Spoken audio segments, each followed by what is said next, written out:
Estamos siguiendo durante este año la conferencia Liderazgo Enfocado.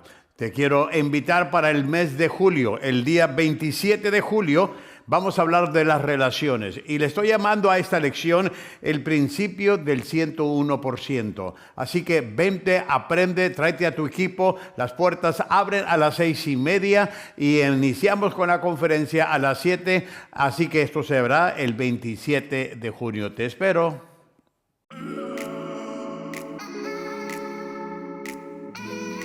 Liderazgo Enfocado Podcast, equipando al liderazgo del mañana, hoy.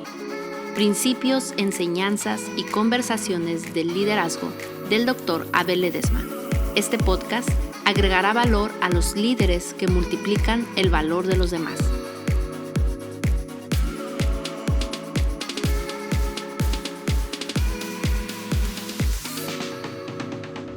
Hola familia de Liderazgo Enfocado Podcast, estamos ya aquí hoy en este episodio 6 de julio y obviamente estamos con el doctor Abel Ledesma. ¡Aplausos! Es un placer estar aquí con ustedes. Qué bueno que llegamos a otro diálogo en el podcast. 4th of July, ¿cómo la pasó?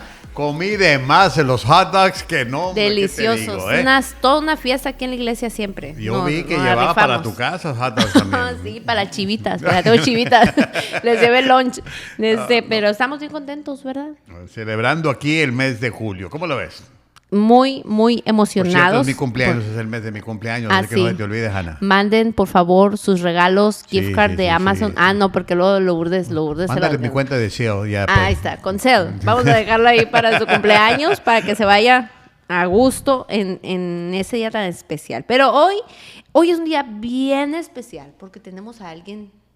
Así que apreciamos mucho en la casa, ¿verdad? Un amigo de casa de muchos años, yo lo conocí cuando yo estaba en guardería, fíjate. Así que esta no nacía, yo creo, cuando yo estaba en guardería. Pero ha sido un amigo de confianza, sí. Un amigo de confianza.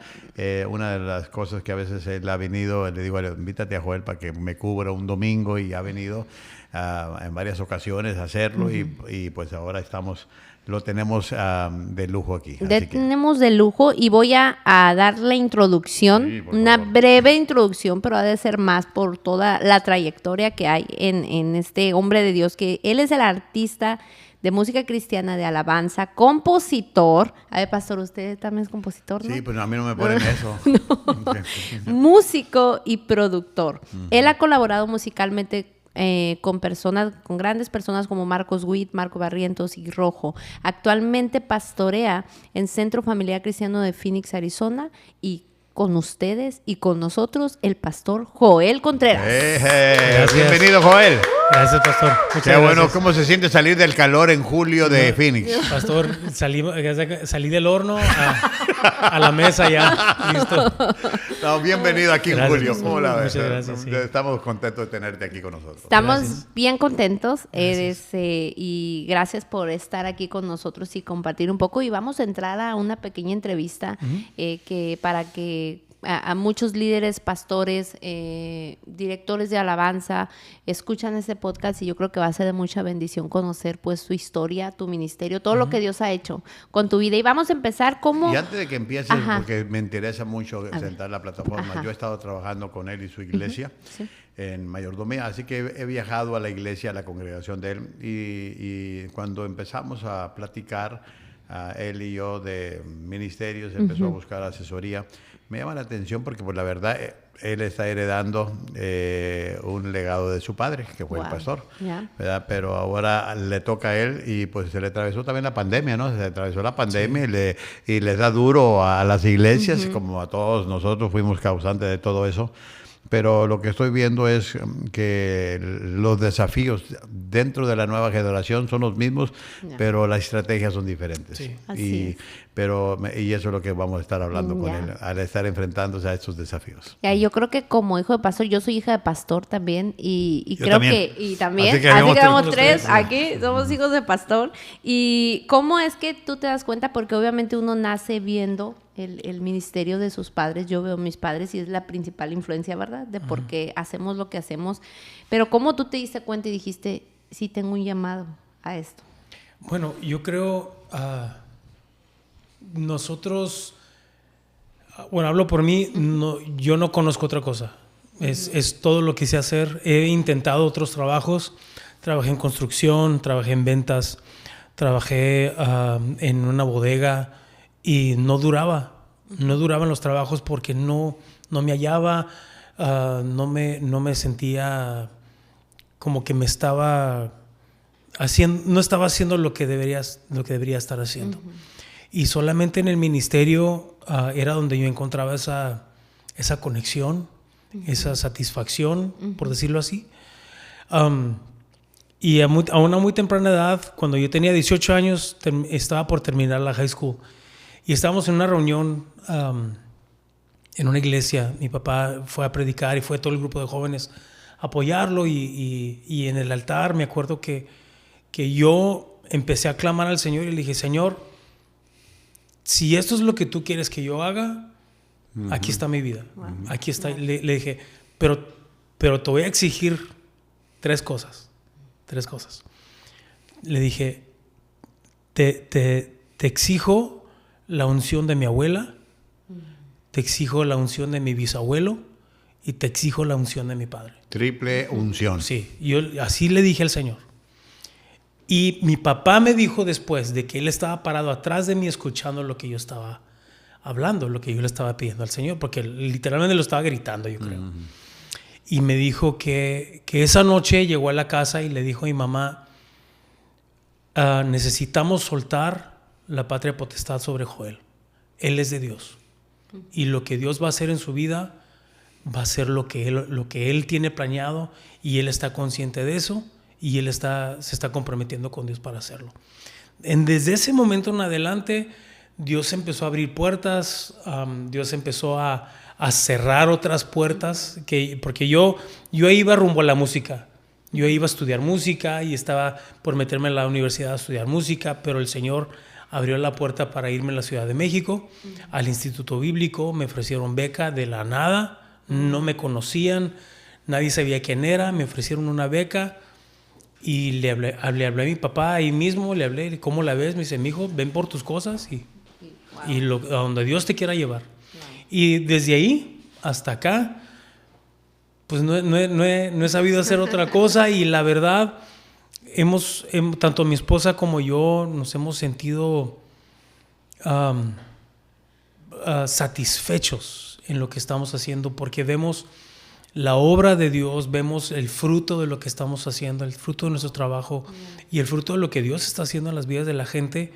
Ahora más en el pastorado, lo estoy viendo más en el pastorado, porque ya estoy más de cerca trabajando con la gente, y esos cambios pequeños que suceden en la vida de los corazones de la gente, lo estamos viendo y lo estamos disfrutando muchísimo, muchísimo, muchísimo, la verdad.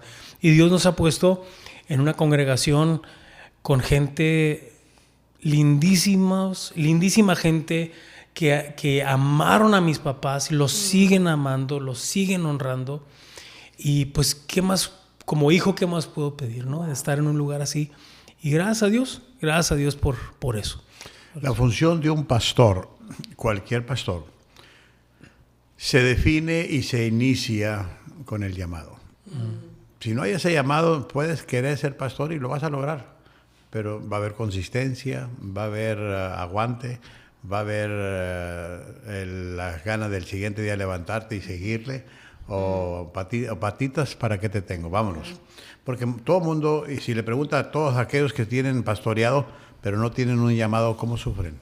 Sí. No duran.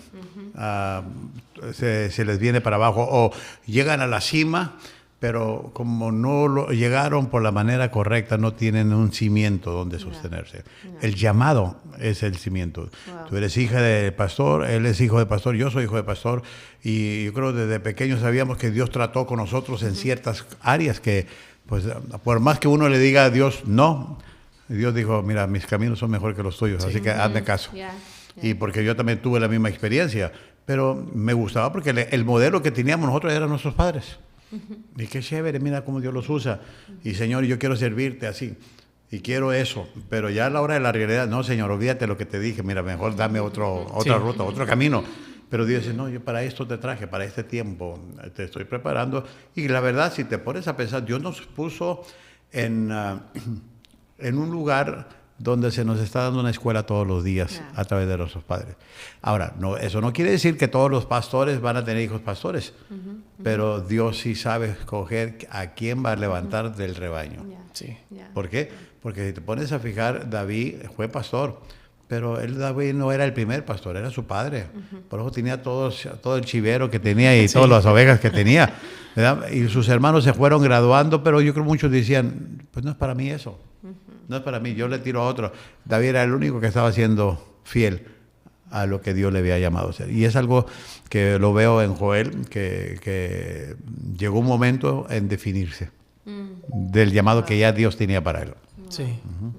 Wow, qué increíble. Y eso me lleva a pensar mucho a cómo Dios nos va preparando para ir como agarrando más responsabilidades en esto, ¿verdad? Porque ir subiendo en el área ministerial, pues es ir tomando más responsabilidad. Y quisiera preguntar ¿qué papel jugó tu papá para prepararte en esas áreas? O sea, ¿cómo te preparó tu papá espiritualmente para trabajar como un ministro? O sea, ¿hubo una preparación intencional o fue algo que fue fluyendo junto con él? ¿Cómo fue esta preparación del legado que él depositó en ti? Mira, yo creo, mi papá empezó conmigo cuando yo tenía unos 4 años. Porque cuando yo tenía unos 4 años, yo me acuerdo que él me llevaba a sus campañas y él me paraba en una silla y me ponía a cantar. Yo cantaba y luego él predicaba. Y así por años, o sea, eso era el plan. Y cuando empezó la congregación, yo dirigía la alabanza y él compartía, él predicaba. Entonces, esa fue mi formación. Entonces, llegó un momento en que yo sentí la necesidad de desprenderme un poquito, de salirme de la cobertura de mis papás y empezar a trabajar en otras congregaciones. Y trabajé en varias. Y yo entendí que lo que Dios quería que yo viera en esas otras congregaciones era otro tipo de forma de trabajar. Pero también, o sea, yo le digo a la gente, yo aprendí más qué es lo que no debería de hacer, más que lo que sí debería de hacer. Porque la verdad, lo que sí debería de hacer, lo aprendí con mi papá, porque como era mi papá en la plataforma, en el púlpito, así era mi papá en la casa. No había ninguna diferencia. Y estos otros líderes, estos otros pastores, pues yo no sabía cómo eran ellos en la casa. Yo nomás los veía en la oficina o en la iglesia. Pero con mi papá yo vi muchas cosas. Muchas cosas. Cosas pequeñas. Pero, por ejemplo, mi papá era evangelista. Por muchos años era evangelista. Y mi papá le dijo a mi mamá un día, ¿sabes qué? Tengo una campaña en Avenal, California. Allá por el norte de California. Y mi mamá le dijo, ¿y cómo vas a llegar? No tenemos dinero, ¿cómo vas a echar gasolina? No sé, pero yo sé que tengo que estar allá. Y empezó a subir las cosas al carro. Y yo me acuerdo que yo me le quedaba viendo, subiendo cosas al carro, y decía, ¿cómo qué va a hacer si no tiene? A ver hasta dónde llega. A ver hasta dónde llega. Si vamos a tener que ir por él, vamos a empujar el carro de regreso, lo que sea. Pero subiendo las cosas al carro, llega otro pastor amigo de él. Dice, Pablo, ¿cómo estás? Y dice, no, muy amigos, se abrazaron. Y luego el pastor le dijo, oye, Pablo, ¿te acuerdas hace como 2 o 3 años? Tú me prestaste $200 para salir de un apuro que tenía. Pues no me acuerdo, pero bueno, si tú dices que yo te lo presté, pues te lo presté. Dice, bueno, mira, aquí te lo vengo a regresar. Wow. Y yo me quedé, wow. O sea, y eso nomás fue una de muchas veces. Que así, me acuerdo una vez que teníamos que ir a un pueblito en la Sierra de Sonora, y que cómo vamos a llegar, no sé. Entonces mi mamá ya nos llevó a las afueras de Agua Prieta, ahí esperaron un camión o alguien que nos diera ride, y a pedir aventón. Wow. Y éramos él y yo, y así nos fuimos hasta el pueblo. Y llegamos allá y Dios hizo una obra grande. O sea, yo creo que que la mejor escuela que uno pueda tener es decirle sí a Dios. Porque Dios te va a poner en situaciones en que tú tienes que aprender a confiar en Él y a confiar en que Él se va a encargar de llevarte y de traerte con bien y con una buena historia. Wow. Nunca le va a errar a uno cuando le dice sí a Dios, aunque no entienda todo el cuadro. Exacto. Nomás confiar en Él. Exacto. Wow, y eso es ver un respaldo también, ¿no? Cómo das un paso de fe en medio de algo que no ves, pero eres obediente. Sí. ¿No? Eso, o sea, eso es la obediencia, a veces no vas a ver las cosas, pero si Dios lo dijo, pues lo hago. Sí, pues es que imagínate Yeah. Moisés.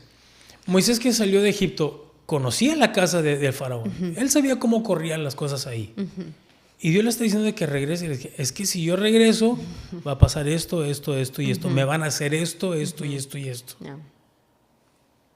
Pero bueno, Señor, si tú me estás diciendo que vaya, yo voy. Le puso las excusas, había así. Todas. Sí. Todas. Tartamudo. Hasta que Dios se enojó. O sea, Dios se frustró y dijo, hey, no te estoy preguntando, te estoy diciendo, vas a ir. Y yo voy a hablar por ti. Y yo voy a hacer esto. Y yo voy a manifestarme. Tú nomás necesito que vayas. Es bien interesante porque ese versículo es algo que siempre me ha tocado mucho. Y hablando de la preparación. Porque cuando Dios le habla a Moisés frente a la zarza, Dios le dice algo clave. Le dice, he escuchado el clamor de mi pueblo y yo he descendido para liberarlos. Pero necesito que tú vayas. Entonces todo el mundo cree que Moisés fue el que liberó al pueblo de Israel, pero fue Dios. Él mismo lo dijo.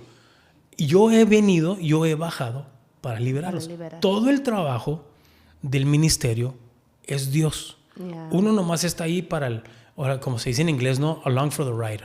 O sea, tú nomás estás ahí para ser el instrumento que Dios usa para lograr su objetivo, su propósito. Sí. Y es ahí donde, Joel, donde tenemos que tener cuidado, porque cuando sucede lo que le sucedió a Moisés, las maravillas, los prodigios, y cómo tendemos a pensar que no era Dios, fui yo. Sí. Y le robamos la gloria a Dios, le robamos de que fue por mí, de que yo me acuerdo una vez que, y les platiqué a mis líderes, de una persona que vino y dice que pues él ha sanado a 1,500 personas. Y pues a ver cuándo lo invito. Entonces yo dije, bueno, ¿y por qué mejor no se va a los hospitales? Hay mucho. Porque si él lo ha sanado, porque yo pensé que Dios era el que sanaba. Pero es que es muy fácil. Y Moisés pudo haber actuado de esa manera. O sea, yo convierto mi vara en serpiente. Y esas plagas, mira, fueron por mí. No, todo eso era Dios, todo eso era Dios. Porque Él fue el que estaba presente en el plan original de la liberación. Sí. Wow, qué increíble. Otra de las cosas, pienso que muy desafiantes, y tal vez quisiera que nos comentaras, Joel, ¿cómo has encontrado tu propia voz, tu propio liderazgo, tu propia esencia? Yo sé que tienes al mejor ejemplo, que es tu padre, digamos, ¿no? Tú tienes algo de lo que él hizo, pero ¿cómo has ido encontrando esa identidad de tu llamado? Y muchas de las personas que nos oyen son pastores, son líderes por generaciones, y muchas veces pierden la esencia por tratar de ser algo que no son. Tu papá fue llamado a hacer algo, y Dios a ti te ha llamado a hacer lo tuyo también, o sea, dentro de ese legado. Pero ¿cómo has ido encontrando cómo Joel es y encuentra esa esencia en su llamado? Sí, porque hay una cosa que él va a tener que definir. Él tiene el ejemplo de su papá, pero no debe ser una réplica de su papá. Ya. Porque Dios lo va a usar a él con sus atributos. Así es. Y sus habilidades. Así es. Y es ahí donde a veces confundimos de que quiero ser igual que mi papá. No, es que ya con tu papá terminé. Inclusive aquí lo tengo en la gloria. Sí. Yo creo que mi papá tuvo mucho que ver con eso también. Porque mi papá, cuando yo tenía como unos 12, 13 años, mi papá me regaló una Biblia. Y en la Biblia mi papá me la dedicó y me puso el versículo en la palabra cuando David está muriendo y le está dando el último consejo a Salomón y le dice, busca al Dios de tu padre. Nunca le dijo, busca a Dios como lo hizo tu padre. Dice, busca al Dios de tu padre. Y eso me ayudó.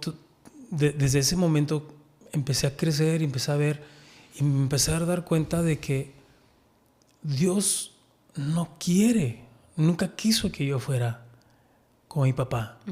Porque todo el mundo te dice, no, tú eres el junior o tú eres... No, es igualito a tu papá. ¿No? Y me lo siguen diciendo. Y antes me molestaba un poquito porque, imagínate, toda la vida creciendo en la sombra de mi papá y la gente comparándonos. Entonces yo decía, ¿cuándo la gente me va a reconocer por algo que yo hice y por algo que yo estoy logrando y por algo que Dios está haciendo en mi vida? Y me acuerdo que estaba yo dirigiendo la alabanza en una congregación americana y mis papás fueron un domingo en la mañana al servicio. Entonces dice mi papá que cuando ellos llegaron, toda la vida, imagínate yo, tú eres hijo de Pablito, tú eres el hijo de Pablito, sí, para el hijo de Pablito y vengas, o 2 días para la familia de Pablito. Ok. Me dice mi papá que esta vez ellos entraron y, ustedes son los papás de Joel. No, sí, vénganse. Y los pasaron hasta enfrente. Es que ellos son los papás de Joel. Y dice mi papá, después del servicio, me dice mi papá, fue lo más raro del mundo. O sea, escuchar que ya no eres el hijo de Pablito. No, ahora nosotros somos los papás de Joel. Y dice, al mismo tiempo, dice mi papá, me llenó de orgullo porque sé que Dios te está usando a ti en lo que Él quiere usarte a ti. Y cuando mi papá empezó a hablar conmigo sobre nosotros tomar la iglesia, yo le decía, es que yo no quiero, y yo no quiero. Y me decía, ¿pero por qué no quieres? Le digo, mira, por varias razones. Número 1, porque la gente nos va a estar comparando. La gente está súper encariñada con ustedes, la gente los ama mucho a ustedes. Y si nosotros llegamos a tratar de hacer algo diferente, lo van a tomar personal y que no, que el pastor Pablo nunca lo hacía de esa manera y esto y lo otro. Pero esa es una. Y la otra cosa es que yo no quiero echar a perder lo que ustedes trabajaron tanto tiempo para levantar. Y papá se reía y me decía, es exactamente por eso que tú necesitas ser pastor. Porque tú te vas a dar cuenta que cuando las cosas empiezan a suceder, tú vas a saber que no fuiste tú, que fue Él.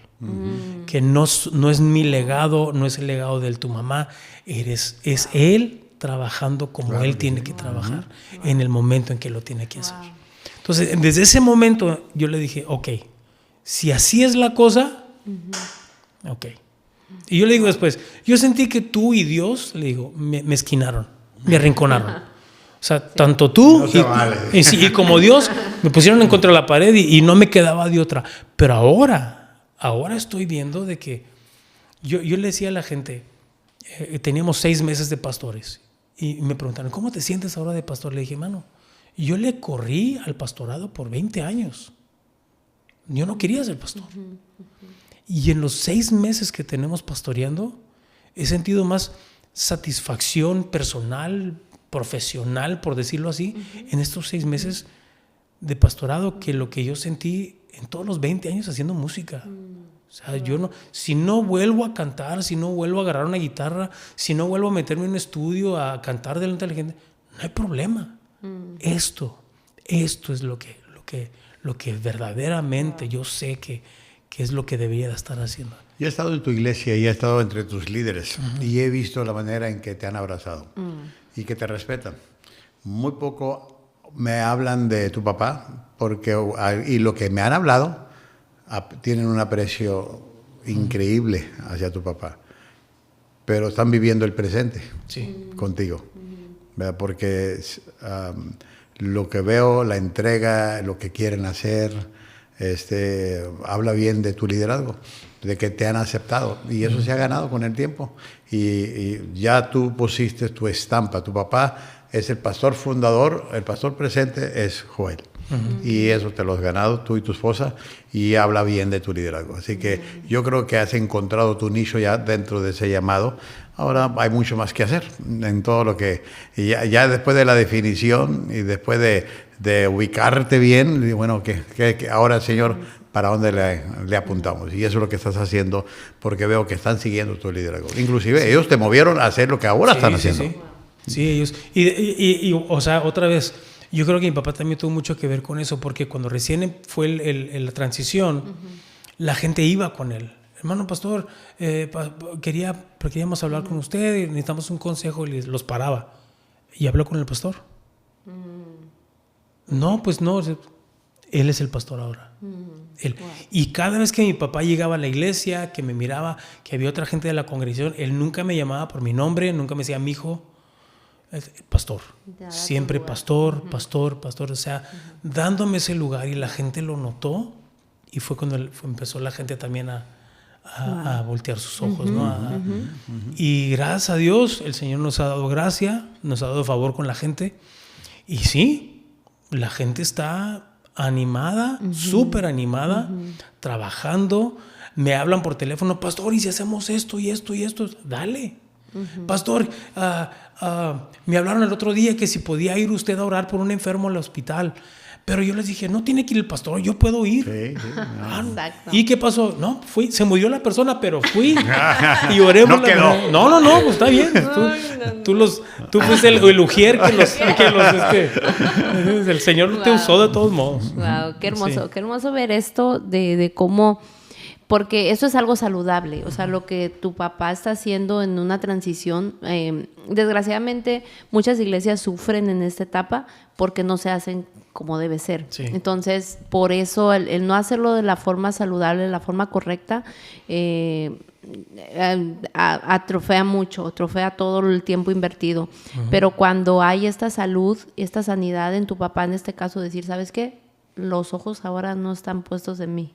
¿Sí sabes? Ahora aquí está el pastor. Sí. ¿No? El dar ese lugar habla de mucha humildad. Sí. De decirle, Señor, ahí está. Sí, y él me dijo, mijo, ¿prefieres que nosotros nos vayamos a otra iglesia para no estorbarte? Le dije, para nada, nada. No, yo necesito que ustedes se queden. Yo necesito que ustedes estén aquí en primera fila. Yo necesito que ustedes... Y porque había esa relación sana entre él y yo. Yo creo que eso fue la base de la bendición. Wow. Sí.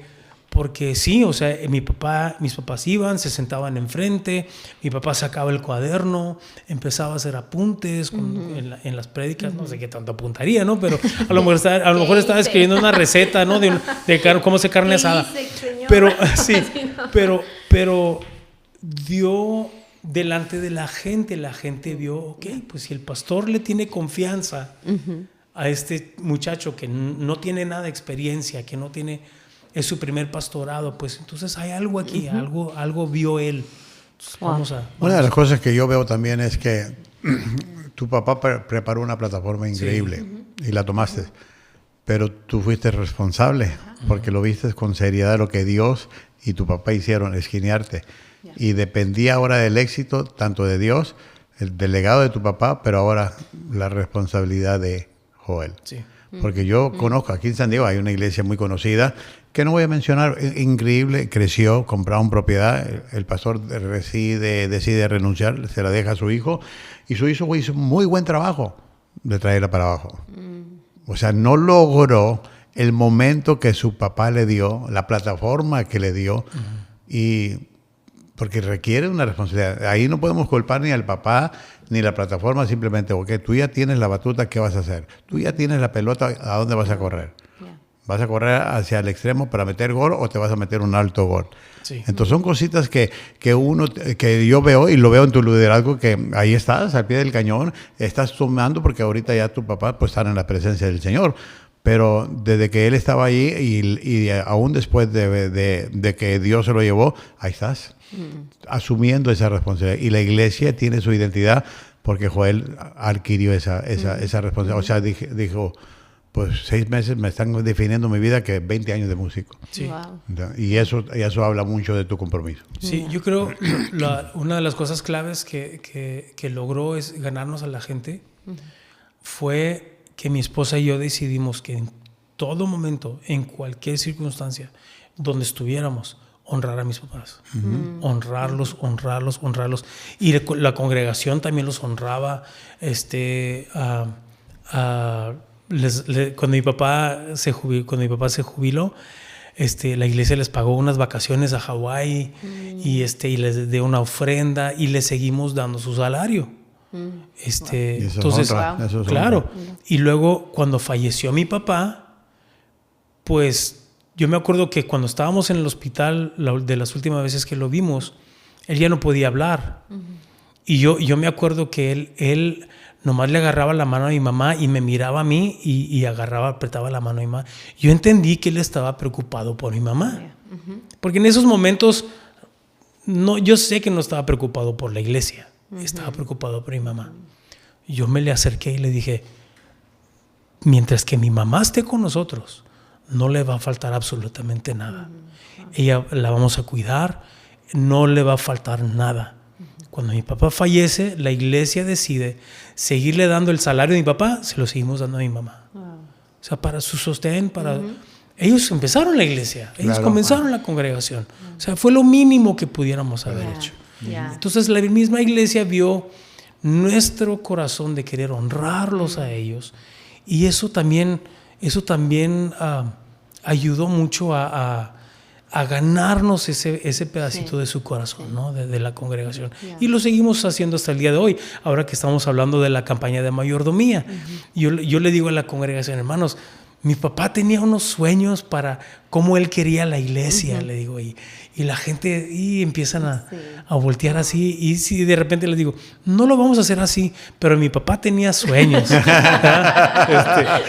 vale soñar. Sí, se vale soñar. Y la gente se ríe, pero ellos saben que lo que nosotros más queremos es honrar a mis papás y poder lograr algo que ellos siempre soñaron con hacer.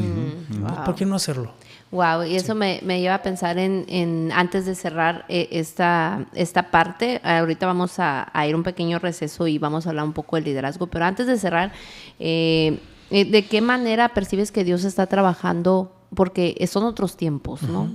Sabemos que están cambiando así, o sea, la generación de hoy es otra completamente. Nos enfrentamos a una sociedad con demasiada información, con demasiado acceso, con tantas cosas.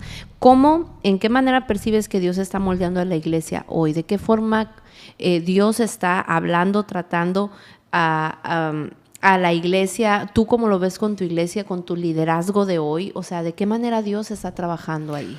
Mira, mi papá tenía un corazón de evangelista. Esa era su pasión. Sí. Él entró al pastorado por necesidad, pero su corazón siempre fue el evangelismo. Entonces, todo su liderazgo giraba alrededor de eso. Él era muy bueno para ganar gente, era muy bueno para hablar con personas nuevas, para ganárselos, traerlos a la iglesia, traerlos a los pies del Señor. Era muy bueno para eso. Ahora, nosotros vemos nuestra tarea en el discipulado, y vamos a entrarle duro al discipulado hoy, y nosotros empezamos a implementar en nuestra congregación, estamos estudiando la palabra versículo por versículo. Empezamos con Romanos, luego nos fuimos a Efesios, luego nos fuimos a Santiago, nos fuimos a la epístola de Juan, y ahora estamos estudiando los Hechos. Con Juan duramos 2 años y medio con el Evangelio de Juan. Ahora estamos con los Hechos. Y nosotros hemos visto la transformación en las vidas de la misma gente que tenía años en la iglesia. Años en la iglesia, iban, diezmaban, apoyaban. Y que no sabía dónde estaba el libro de Juan. Pero hasta ahí. Que existía. Hasta ahí. O sea, no sabían. Por ejemplo, en Efesios. Cuando Pablo habla en Efesios que el Señor llamó a unos apóstoles, pastores, profetas, maestros y evangelistas. Y luego le dice, y esas oficinas en la iglesia son para preparar a la congregación para que la congregación haga el trabajo del ministerio. Así es. Y la gente decía, o sea que el ministerio es nuestro trabajo. Sí. Y mi responsabilidad como pastor es adiestrarlos, es a prepararlos para que ustedes vayan y hagan ese trabajo. Y wow, pues eso fue una revelación para ellos, y gracias a Dios lo tomaron tomaron el reto y es o lo que les está haciendo. Ahora ellos están yendo a visitar, ellos están yendo a orar por los enfermos. Ellos me hablan, pastor, ¿en qué puedo servir en la congregación? ¿En qué puedo hacer esto, lo otro? Mira, pues necesitamos gente de servidores. No, ¿con quién me pongo en contacto? Ponte en contacto con tal persona. Pastor, esto y lo otro, ponte en contacto. Entonces ya gracias a Dios tenemos un equipo que ama la iglesia y la ama porque le sirve a la congregación, diezman, que es bien importante, y aman a Dios, aman al Señor y nos aman a nosotros también. Y ellos están trabajando con otras personas y Dios nos está empezando a premiar con gente nueva, gente que está empezando a llegar. Y antes te hacíamos bautismos una vez cada año y medio. Ahora estamos teniendo bautismos 3-4 veces al año. Wow. O sea, Dios está haciendo cosas buenas. Sí. Una de las cosas que uno tiene que definir como pastor, y yo creo que a ti te tocó esa tarea, porque era otro liderazgo, otros tiempos, otra generación que estamos sirviendo, la generación Z y todo lo demás. Yo siempre lo he dicho, uno tiene que definir si va a ser una iglesia cool o una iglesia relevante. Sí. Y para ser una iglesia relevante tenemos que entender los tiempos en que estamos viviendo. Porque los tiempos de mi papá, los tiempos de tu papá, aún los tiempos de tu papá, totalmente diferentes. Y a mí me han dicho, pastor, yo quiero ir a las calles a predicar. Mira, no te hagas el loco, mejor gánate a tu vecino, a tu compañero de trabajo. Que no, te vas a gastar los pulmones ahorita. Porque cambió muchas de las estrategias. Tenemos que procurar de que la iglesia se moldee a ser relevante para nuestros tiempos y que la gente sepa, ahí tengo esperanza de aprender, tengo esperanza de crecer, de bautizarme, de pertenecer. ¿Pero por qué? Porque a veces las iglesias se desconectan, porque los tiempos cambian menos la iglesia.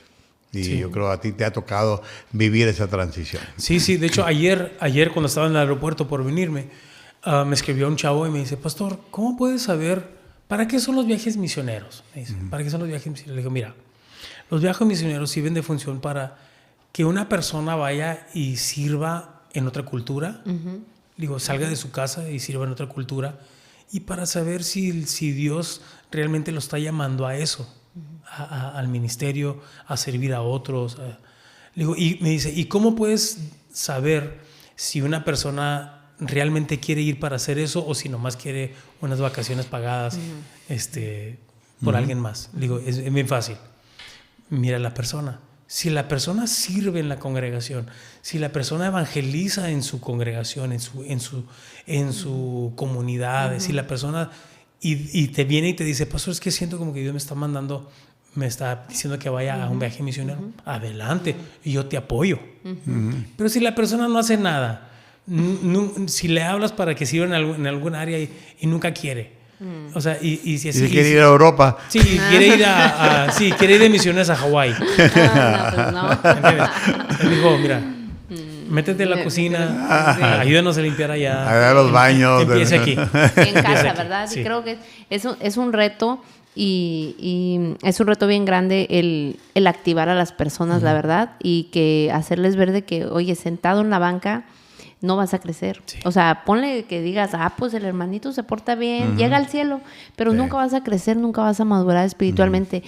Siempre me gusta pensar esto que un pastor lo dice, cuando tienes más voluntarios, a mayor número de voluntarios, vas a tener mayor alcance. Y creo que las personas, la iglesia siempre tiene que trabajar con esa mentalidad. No lo estamos haciendo por un pastor, no lo estamos haciendo por quedar bien o para que me vean que puedo hacer muchas cosas, sino decir las almas. Sí. Son las almas, son vidas. Sí. O sea, mi servicio representan vidas. Sí, es que yo creo algo que aprendimos con el pastor Ledesma es de que sin desafío no hay crecimiento. En lo más natural, cuando estás creciendo en tu infancia, si no hay el desafío de empezar a parar de solo, no vas a crecer. Si no hay desafío de querer caminar tú solo, no vas a crecer. Tiene que haber un desafío para crecer. Exacto. Y ahorita lo estamos experimentando, ahora sí que en cambio alto, ahora con el desafío de la campaña de mayordomía, porque sí es un desafío grande. Es un desafío grande, pero la gente lo está captando agarrando. Y lo está abrazando y está corriendo. Yo no quería hacer algo así porque yo decía, híjole, tratar de estar jalando a la congregación con una visión. Y que, no, hombre. Yo le estaba platicando a un amigo mío esta semana. Siento como que la congregación me está empujando ahora. Me está levantando, me está levantando y me están cargando. Sí. O sea, ellos están haciendo todo el trabajo. Wow. Ellos están haciendo todo por el desafío. Vieron el desafío y dijimos, queremos crecer. Y tú lo viste cuando estuvimos ahí la semana pasada con Rogelio. Sí. Tanto tú y yo, y quedamos, mira, este hombre y su esposa Claudia dijeron, estamos en esto. Sí. Wow. O sea, ellos podían haber optado por otras cosas, sí, pero creemos en lo que está pasando aquí. Wow. Y llamó la atención su testimonio. Sí, muy, muy, muy padre. Wow, pues vamos a regresar con unas dos preguntas de liderazgo y vamos a hablar un poquito de eso, pero vamos a tomar un receso para escuchar algunos anuncios y avisos importantes. Y recalentar el café. Y recalentar el café. Así que regresamos. Uno de los anhelos de mi corazón, aparte de ser pastor de una iglesia, es entrenar y desarrollar líderes. Por eso me he dado a la tarea de cómo trabajar con líderes, de cómo educar a líderes, de cómo reproducir líderes. A través de esta publicación, Liderazgo Enfocado, estoy dándote herramienta, pastor, porque los tiempos han cambiado. Ha sido diferente el hacer iglesia. Es difícil reclutar y entrenar líderes. Bueno, en este libro, Liderazgo en Proceso, te va a ayudar a cómo escoger gente a la siguiente generación y pasar con ellos una jornada donde puedas pasar la estafeta con ellos y el ministerio siga creciendo. Así que este libro, el Liderazgo en Proceso, es un libro que va a cambiar tu vida, es un libro que va a ayudar a tu equipo a mejorar y darle un legado al ministerio que Dios te ha confiado. Bueno, regresamos aquí a la segunda parte de esta entrevista con nuestro amigo Joel Contreras, ¿verdad? La verdad, estamos bien contentos. El tiempo vuela. Y el tiempo vuela, o sea, pero mientras estás en el tráfico, en el baño, súbele para que escuches todo el episodio, porque todavía quedan algunas preguntas. Aunque se esté bañando, ¿verdad? Sí, aunque se esté bañando, usted entendemos. Vaya al baño, pero súbale. Ya hay celulares que pueden estar en el agua. Claro, también, así ahí lo deja, ¿no? Pero sí, vamos a responder vamos a poner sobre la mesa 2 preguntas de liderazgo y una pregunta más adelantito de una persona que mandó esa pregunta. Y vamos a tratar de terminar este episodio. Así que vamos a ver la pregunta de liderazgo. El que desee contestar, aquí pucha el botón, el primero, y ya lo contesta. Dice, ¿qué es algo que el público malinterpreta sobre el liderazgo de alto nivel tras observar a los líderes solo de lejos? O sea, el costo del liderazgo, la realidad del costo. O sea, ¿qué es algo? Para mí, que lo que el público ha malinterpretado es que ven la gloria del liderazgo, ven el talento del liderazgo, el carisma del liderazgo, pero no el compromiso y el precio verdadero que hay detrás de todo eso. Y el hecho de que la gente tenga un talento sobresaliente no lo hace líder, y si se está atenido a su talento, va a tener un límite. Pero aquí yo puedo ver en el pastor Joel que ahorita que decía, músico, compositor, cantante, o sea, todos esos son talentos, pero que lo que define su liderazgo, lo que va a definir su ministerio y su permanencia, va a ser lo que él está pagando para mantenerse como líder. El talento o el carisma te abre la puerta, pero tu carácter y tu integridad te mantiene adentro. Sí. Sí, yo creo que también mucho de lo que la gente que está del otro lado del liderazgo, cuando ven el liderazgo y aspiran a un liderazgo, creen que el liderazgo es para estar mandando. Jesús nos dio el mejor ejemplo de que el liderazgo reunió a sus 12 discípulos, se amarró una toalla, agarró un balde de agua y empezó a lavarle los pies. O sea, el liderazgo es servicio. El liderazgo es facilitar. Como pastor, mi trabajo es ¿qué necesitas para que tu ministerio crezca, para que tu ministerio funcione? ¿Qué necesitas para que tu ministerio florezca? Entonces, lo que ellos nos necesitan es mi trabajo como líder conseguirlo. o hacérselos llegar. Es servicio, es servicio, es servicio. Y Cristo lo dijo, sí. Yo no vine para ser servido. Sí. Yo vine para servir. Y dar mi vida en rescate por muchos. O sea, eso. Es entregar. Si le quieres entrar al liderazgo espiritual, es entregar tu vida. Es literalmente entregar tu vida. Y tienes que estar dispuesto a hacerlo. Claro, dentro de los confines de lo que Dios, como Dios quiere que lo hagas, ¿no? O sea, no puedo sacrificar a mi familia por liderazgo. O sea, mi familia y mi iglesia saben que en cualquier momento que mi familia me diga hasta aquí, es hasta aquí y adiós y buenas noches. Y yo no tengo ningún problema en decirle a la congregación, hermanos, muchas gracias, hasta aquí llegué, pero mi familia me necesita acá. Claro. Y ellos lo saben, y mi familia lo sabe, y eso también sobre de ellos. Les pone una responsabilidad a ellos también. Y ellos también lo están abrazando. Mi hija, mi esposa. Yo me acuerdo cuando yo empecé a ayudarle a mi papá, mi esposa no quería ni ir a la iglesia. Porque habíamos pasado unas situaciones que nos habían lastimado y estábamos tomándonos un break, ¿no? De la iglesia. Pero poco a poco yo le decía, Señor, yo no la quiero estar empujando, tú encárgate de ella, te encargo su corazón, Señor, te la pongo en tus manos. Y poco a poco. Ahora ella es la que está más centrada de todos. O sea, ella es la que está más trabajando acá, está con los niños, está en la alabanza, ella se está preocupando por esto, está en contacto con todo. Y todo eso lo hizo Dios. Pero es ese corazón de servicio que necesitamos como líderes. Que desafortunadamente varios pastores y muchos pastores y muchos líderes espirituales lo tienen al revés. Y tienen personas que les ayuden hasta limpiarle la boca cuando comen. O sea, estoy exagerando, pero es ese tipo de personas. Entonces, en el momento puede que tengan un poquito de influencia, pero a la larga no hay transformación del corazón, no hay un ejemplo de Jesús para la gente, y la gente tiene una idea distorsionada de lo que es Dios. Y Dios no es así. Porque Dios como Padre quiere estar cerca de sus hijos, quiere estar cerca de la gente, quiere estar cerca, y hay pastores que entran en la última canción de la alabanza y se van antes de que se diga el amén. El síndrome nunca tienen contacto. De artistas, sí. Ya es triste. Ok, y así algo para los dos, de todos los líderes que han observado, ¿cuál es el que más les ha impactado personalmente y por qué? A ver, cuéntenos, ¿cuáles son? Pastor. A mí en lo personal, aparte de mi papá, porque mi papá fue una influencia fuerte en mi vida, porque por eso entré al ministerio, fui criado, yo con mi mamá me tuvo en las bancas de la iglesia y luego me pidieron el diezmo, así que ni esa la perdonaron.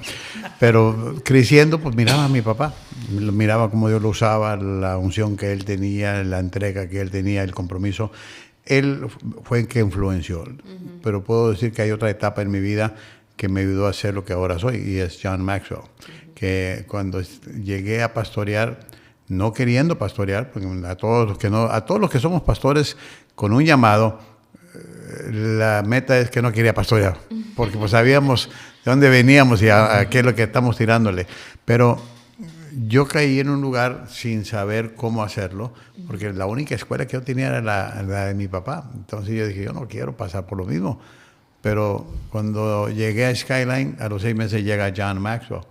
Entonces yo llegué al lugar correcto, en el tiempo correcto, con la persona correcta, y me dijo, quiero discipularte, quiero ayudarte. Entonces él fue el que compartió, y te estoy hablando a principios de los 80, 81, 82, que impactó mi vida. Yo tenía 22 años, 21 años, 22 años, que Dios empezó a tratar, y empecé, esto es lo que yo necesitaba. Así que lo que me daba miedo al ministerio, ahí se me disiparon.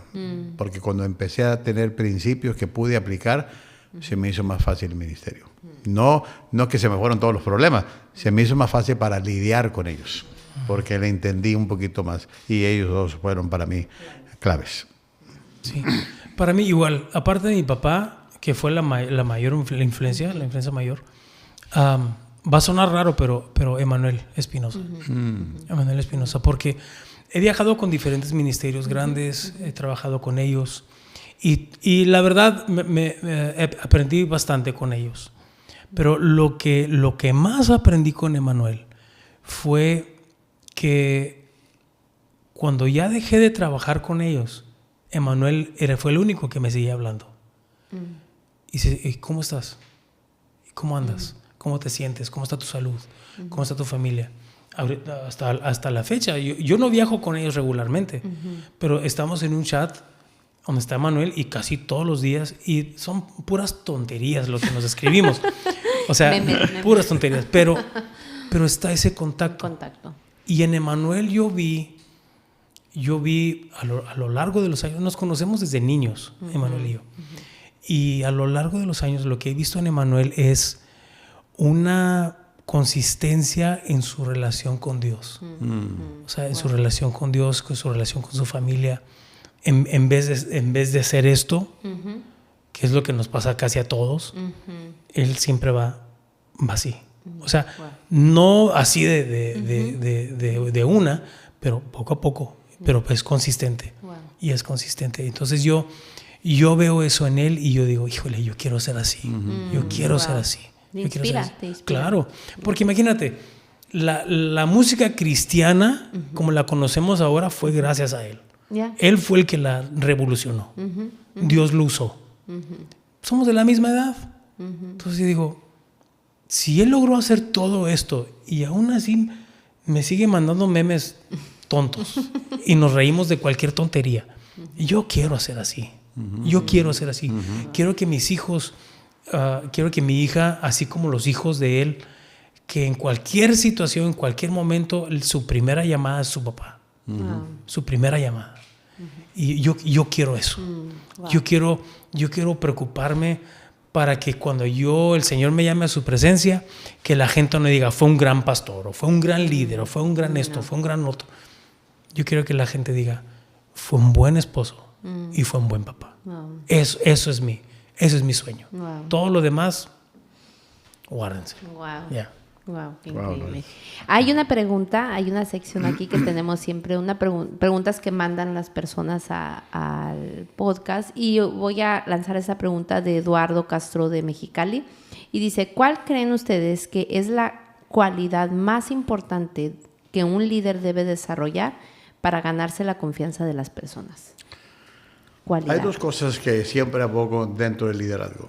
Una es el ejemplo y otra es la humildad. ¿Por qué? Porque la gente no te va a confiar cuando predicas una cosa y haces otra. El ejemplo tiene que ser consistente. Si algo tú dijiste ahorita de tu papá, que lo que era lo conocías, en el púlpito lo era en casa. Entonces, la gente tiene que ver esa consistencia en el ejemplo de una manera de que diga, este hombre es genuino, es ser humano, pero se equivoca y Dios está con él. Pero la humildad, porque cuando Dios te empieza a usar es muy fácil perder o quitar los pies de la tierra. Y recuerda que si Cornelio Reina se cayó de la nube, ¿qué nos hace pensar que nosotros no nos vamos a caer de la nube? ¿Verdad? Entonces son cositas que uno tiene que aprender de que Dios me está usando, pero sigo con los pies entre la tierra. ¿Por qué? Porque yo tengo que vivir entre la gente. El hecho de que Dios me dé oportunidad de extender y estrechar mi ministerio no tiene nada que ver con lo guapo que somos, porque si Dios nos usara por guapos, Dios estuviera muy solo en el campo. Okay. Pero son el ejemplo. Dios, ¿quieres ganarte la confianza de la gente? Porque sea lo que sea, la gente te está vigilando, la gente te está viendo. Yo viajo en los aeropuertos, voy a una tienda, simplemente hace rato me pasó, hace unos días, pasó la Edema y volteo. La verdad no lo conozco, pero pues él sí me conoce. Entonces yo tengo que ser ejemplo, tengo que ser consistente y pararme donde estaba para ir a saludar. ¿Por qué? Porque de otra manera me hago el loco y no te conozco y vámonos. El problema de muchos de nosotros es que sí perdemos el piso y eso es el peligro, y la gente dice, no, ya se lo subió, ya anda de creído, ya es intocable y pues la gente dice, no, pues. Y la verdad, ¿quién nos da la oportunidad de ministrarle? La misma gente. Sí. Sí, yo creo que nunca se nos olvide que antes que nada nosotros como líderes seguimos siendo discípulos de Jesús. Y algo que yo acostumbro, o sea, esto es recién, pero estoy empezando a hacerlo, es una vez al mes, lo que yo hago es leo las bienaventuranzas y me empapo de eso, porque a veces se nos tiene que recordar, hey, es esto, no, se te empieza a subir, hey, esto te va a volver otra vez los pies a la tierra. Yo por años he dicho que en las escuelas bíblicas debería de haber una clase en un año completo solamente estudiando las bienaventuranzas, el Sermón del Monte. O sea, porque ahí está, si los pastores nomás se enfocaran en estudiar eso por un tiempo, sus corazones iban a cambiar, su ministerio iba a cambiar, sus iglesias iban a cambiar, todo iba a cambiar. Pero se nos olvida. Se nos olvida. De hecho, hablando de lo del discipulado, yo conozco pastores, líderes que dicen, no, pues yo no diezmo porque yo soy un obrero. Sí. Pues yo soy el pastor de aquí. Sí, ¿y eso qué tiene que ver? Con más razón deberías de diezmar. Así es. Porque ¿cómo le exijo a alguien o cómo le pido a alguien que diezme si yo no lo hago? Exacto.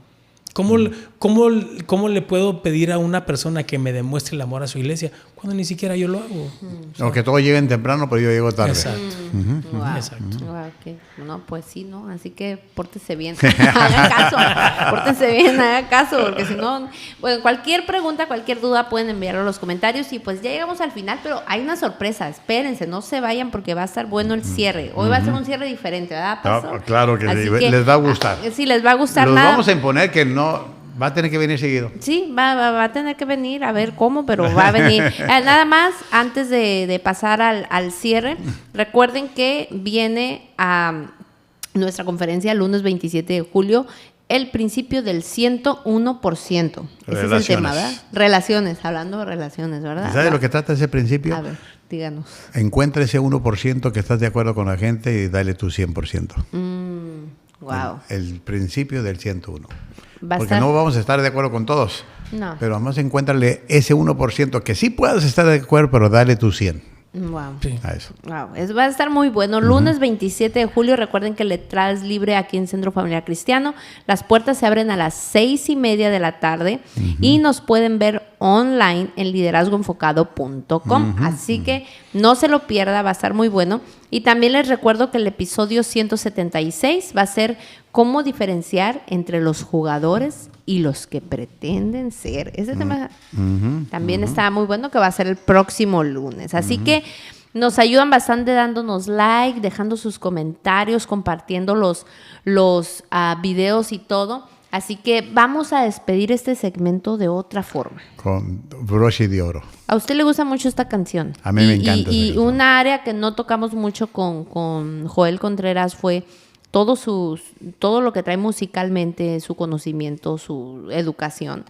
Pero las composiciones que él ha hecho han sido de bendición a generaciones y las cantamos en la iglesia, especialmente una canción. Cuéntenos, ¿le gusta mucho? Hay una canción. Tú reinas. Tú reinas. Y me encanta, te voy a decir, no porque está él aquí. Es uno de mis salmistas favoritos. Inclusive aquí lo tengo. Aquí te tengo aquí con una guitarra caminando en un riel. Okay. Y ese CD es increíble. El que no lo tenga, pues agárrelo, búsquelo, bájelo, porque la verdad te ministra. Cada canción tiene un toque que te hace tocar la gloria de Dios, te hace sentir a ese Dios verdadero. Wow. Así que hoy vamos a tener el privilegio de cerrar este episodio escuchando una canción de Joel Contreras en vivo para todos ustedes. Súbanle el volumen y nosotros nos vamos a gozar. Adelante.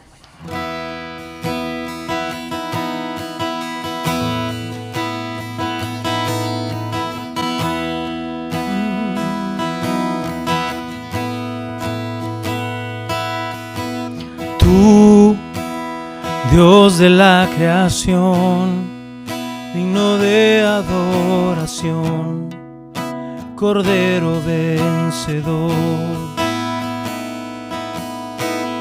Dios, eres el gran yo soy, Hoy mi vida te la doy, te la entrego con amor.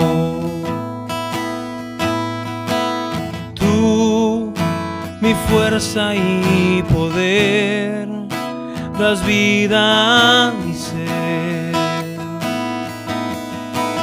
Dios, glorioso Emmanuel, eres mi amigo fiel. Oh, Cristo, Cordero vencedor, estás sentado en tu trono de poder, estás reinando con toda autoridad. Tú reinas, Señor, tú reinas, Señor, tú eres Cristo,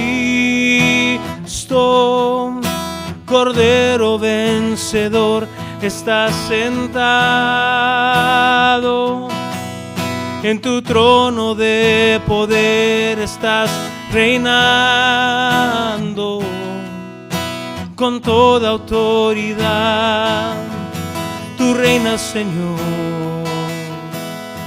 tú reinas, Señor, tú reinas, Señor, tú reinas, Señor, tú reinas, Señor, tú reinas, Señor.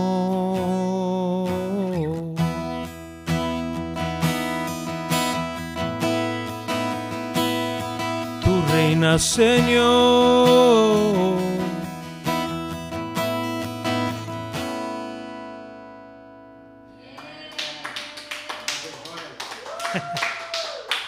Gracias.